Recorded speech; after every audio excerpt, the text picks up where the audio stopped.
চাঁপাইনবাবগঞ্জে গেল ২৪ ঘন্টায় পদ্মার পানি ২০ সেন্টিমিটার কমে বিপদসীমার ৭৯ সেন্টিমিটার নিচ দিয়ে প্রবাহিত হচ্ছে। তবে এখনও সদর উপজেলার আলাতুলি ও নারায়ণপুর ইউনিয়ন এবং শিবগঞ্জ উপজেলার পাকা, উজিরপুর, দুর্লভপুর ও মনাকষা ইউনিয়নের বিস্তীর্ণ নিম্নাঞ্চল প্লাবিত হয়েছে। চরম দুর্ভোগে রয়েছেন এসব এলাকার মানুষ। ৪-৫ বার বাড়ি ভাঙ্গে পদ্মাতে এখনো হাবুডুবু খাচ্ছি আমরা।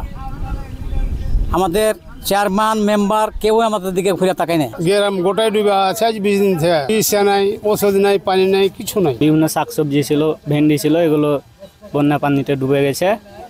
আমরা অনেক ক্ষতিগ্রস্ত। এখন বর্তমানে কৃষি অফিস থেকে আমাদের কোনো অনুদান দেয় না। ঋণগ্রস্ত হয়ে আমরা পাট বুনেছিলাম, এখন আমরা অনেক ক্ষতিগ্রস্তের মধ্যে আছি।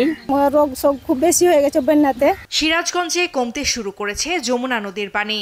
গেল ২৪ ঘন্টায় সিরাজগঞ্জ শহর পয়েন্ট ৬ সেন্টিমিটার ও কাজীপুর পয়েন্টে ৯ সেন্টিমিটার পানি কমেছে।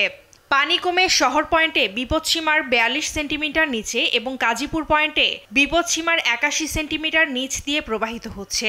নিম্ন অঞ্চলের যে জায়গাগুলো আছে ওনাদের ফসলাদি অনেকগুলো ক্ষতি হয়েছে। গবাদি পশুর খাদ্যর খুব অভাব দেখা দিয়েছে। যে প্রশাসনিক যারা কর্মকর্তা আছে পৌরাঞ্চলের মানুষজনগুলোকে একটু সহযোগিতা করে তাহলে হয়তো তারা একটু ভালো থাকতে পারবে।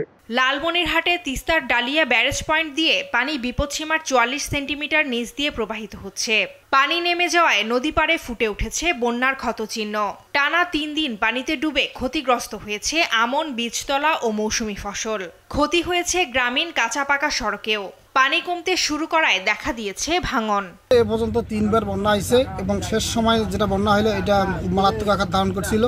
এতে প্রচুর ফসলের ক্ষতি হয়েছে। আর পানি নামে যাওয়ার পর এখন ভাঙন শুরু হয়েছে। আমাদের আবাদি যে ধান রোপণ করছিলাম এগুলো নষ্ট হয়ে গেছে পলি পড়ে। হঠাৎ পানি এসে হঠাৎ পানি শুকিয়ে যায়। শুকিয়ে যাওয়ার কারণে আমাদের তিস্তা নদীতে ভাঙন দেখা যায়। আকস্মিক বন্যায় দুর্গত পরিবারগুলো সরকারি সহায়তা চেয়েছেন। ফারজানা আফরোজ টুম্পা, নিউজ ডেস্ক, দেশ টিভি।